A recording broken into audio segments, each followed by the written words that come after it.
지금 가난한 것은 당신 탓이 아니다. 미국에서 돌아와 신사동에 센터를 열고 얼마 안 됐을 때 속으로 마인드파워 수업에 참여했던 한 여성이 생각난다. 저는 아무리 돈을 벌어도 1억 원을 못 넘길 거예요. 그런 생각을 하다 보니 아무리 일을 열심히 해도 흥이 나지 않아요. 요새 1억 원으로는 서울에 집 한 채 마련할 수도 없잖아요. 왜 아무리 벌어도 1억을 못 넘길 거라고 생각하세요? 제가 아기 때 엄마가 유명한 곳으로 제 점을 보러 가신 적이 있는데 그 점집에서 이 아이는 가장 많이 벌 수 있는 액수가 1억이다 라고 했대요. 어릴 때 엄마가 그 말씀을 자주 하셨는데 그 말이 제 마음속에 박혀버린 것 같아요. 이 어찌 말도 안 되는 이야기인가. 그러나 우리의 마인드는 구조상 이렇게 받아들일 수밖에 없다.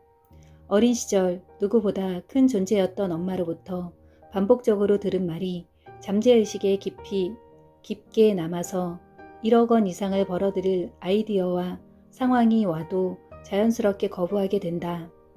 잠재의식이 열려있는 어린 시절 타인에게 반복적으로 들은 말이 깊게 박혀서 자기 생각을 끊임없이 제한하는 것이다. 실제로 그 여성은 자신이 1억 원 이상을 벌 것이라고 기대조차 하지 않고 살아왔다. 앞으로 10억 원 이상을 벌 기회가 온다 해도 알아보지 못할 것이다. 이것은 진정한 자기 생각이라고 할 수 없다. 그 말을 한 점쟁이의 생각이 어머니를 통해 들어온 것이므로 결국 점쟁이에서 오는 생각이다. 점쟁이의 생각이 내 삶을 지배하고 있다니 말이나 되는 소리인가. 나 또한 정치인도 답을 얻으러 간다는 유명한 왕십리 점집을 찾아간 적이 있다. 그때 충격적인 말을 들었기에 그 여성의 마음을 충분히 이해한다. 사막을 홀로 외로이 걸어가고 있는 격이구나. 초년운, 중년운 다 아주 꽉 막혀 있으니까 마음을 비우고 그냥 살아. 답답하고 힘들어도 받아들여야 해. 그러면 47살부터는 좋아질 거야. 22살 어린 시절 답답한 마음에 해답을 얻으려고 찾아간 그곳에서 들었던 이 말이 아주 오랫동안 머릿속에서 떠나지 않았다. 심판의 날 심판장에게 너는 어떻게 해서든 지옥, 앞으로 뭘 해도 지옥이라는 판정을 받은 셈이니 이 이상 무슨 희망이 있겠는가. 그때 내 마음은 이미 지옥이었다. 청천벽력 같은 소리까지 듣게 되자 내 마음은 땅끝까지 무너져 내렸다. 왕십리 트라우마까지 생겨 아주 오랫동안 왕십리 근처에도 가지 않았다. 부정적인 생각으로 가득했던 시절 나는 모든 고통의 원인을 가정, 환경 탓, 가난 탓으로 돌리며 왜 하필 나야? 하느님, 왜 이런 고통을 저에게 안겨주십니까? 왜 이러세요? 라고 외치며 원망했다. 채워지지 않는 공허함이 늘 가슴에 가득했다.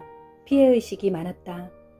아이가 엄마 뱃속에서 나올 때부터 돈에 관한 생각을 정립하고 있는 것은 아니다. 아이들은 돈에 관한 사고와 행동 방식을 환경에서 흡수하고 배운다.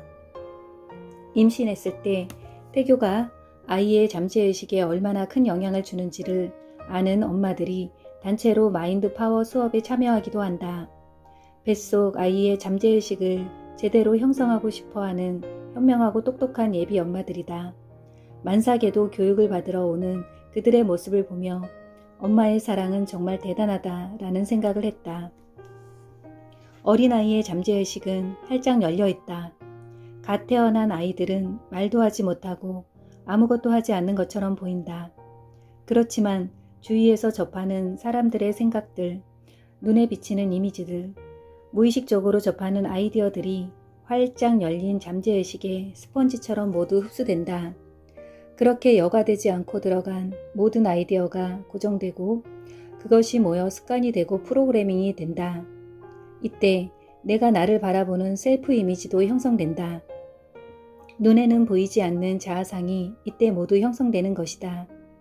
따라서 마인드에 대해 공부를 하지 않으면 주위 환경에 의해 형성된 나는 뭘 해도 안 돼, 나는 부자 될 리 없어 같은 자아상을 가지고 평생을 살아가게 된다. 어릴 때 형성된 습관들, 생각의 틀이나 개념을 패러다임이라고 한다. 그런데 이 조건화된 패러다임이 당신의 모든 것을 지배하고 있다. 재정적인 생활, 사회적인 관계 등 모든 것을 지배하는 것이다. 어릴 때 형성된 프로그램은 살아가는 동안 계속해서 자동적인 반응으로 나타난다.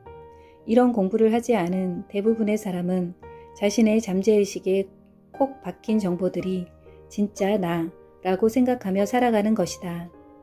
지금 내가 지질하고 가난하고 아무것도 아닌 것 같은 존재로 느껴진다면 그것은 당신 잘못이 아니다. 어릴 때 주위 사람들에 의해 당신의 마음속에 형성된 자아상일 뿐이다. 당신은 자체로 아름답고 소중한 존재다. 당신은 부자로 태어났다. 당신은 돈에 대해, 부자에 대해 어린 시절 어떤 말을 들으며 자랐는가? 어린 시절 나는 햇빛이 잘 들지 않는 지하 사글색방에서 자랐다. 엄마가 불경기에 서민들은 어떻게 살라고를 입에 달고 사셨기에 돈을 생각하면 우울함과 어둠, 고통, 빚이 먼저 떠오르곤 했다. 그래서 돈에 대한 생각을 할 때는 늘 위축되고 주눅 들어 있었다. 내가 그렇다는 사실을 당시에는 몰랐지만 공부를 하면서 깨달았다. 어렸을 때 돈에 대해 들었던 말들이 모두 당신의 잠재의식에 남아있다. 변화는 당신이 가지고 있는 돈에 대한 생각을 인식하는 것에서부터 시작된다. 그 인식이 된 순간 자신을 이해하고자 공부를 하게 되고 이해를 해야 제대로 된 적용이 가능하기 때문이다. 내가 마인드 파워 공부를 하지 않았더라면 아마도 투자에 대해서도 공부하지 않았을 것이고 매달 나가는 월세와 공과금에 허덕이면서 한탄 속에 살고 있었을 것이다. 왕십리 점쟁이 말대로 홀로 사막을 걸어가며 허덕거리고 있었을 것이다. 세상은 불공평해. 이 불경기에, 이 어려운 시기에 서민들만 죽어난다. 서민들은 어떻게 살라고? 라며 선술집에서 한탄하고 있었을 것이다. 기억하라. 당신 잘못이 아니다. 우리의 패러다임은 진정 바뀔 수 있다. 가난은 죄다. 마인드 파워 교육을 진행하다 보면 들어서는 순간부터 밝게 빛이 나는 사람들이 있다. 눈빛 역시 맑고 선하다. 그런 사람들은 같이 교육을 받는 동기들도 엄청나게 챙긴다. 각자의 이름을 담은 편지와 간식, 떡이나 케이크 등을 바리바리 싸온다. 어떤 사람은 새벽 3시 반에 일어나 동기들을 생각하며 천연 재료로 만든 감동 도시락에 일일이 감동 스티커를 붙여 싸들고 오기도 한다.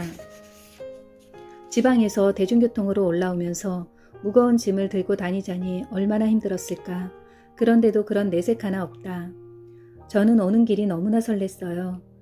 얼마나 해맑게 웃고 행복해하는지 날개 없는 천사들이 바로 이들이 아닐까 싶다. 2009년도 교육생 중 40대 여성 한 분도 날개 없는 천사였다. 그 선함이 지금까지도 생생하게 기억날 정도로 그간 만나본 사람 중 가장 맑고 착한 분이었다.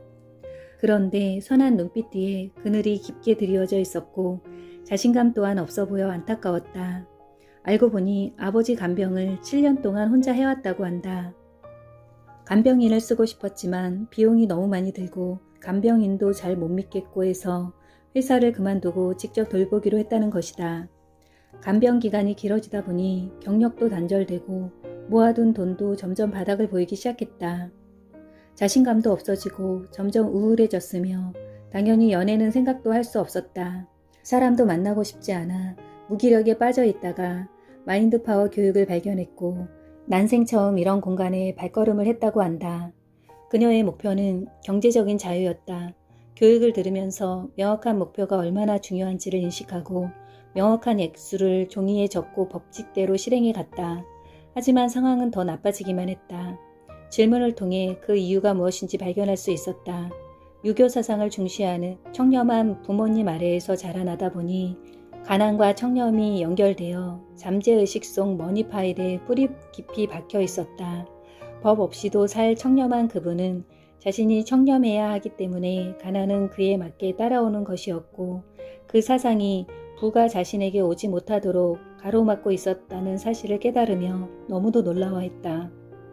가난은 청렴이다라는 생각이 너무도 깊게 뿌리박혀 있었기에 아무리 경제적 자유를 외쳐도 기존의 생각과 새로 들어오려는 생각이 내면에서 싸우느라 오히려 더 스트레스를 받게 된 것이다.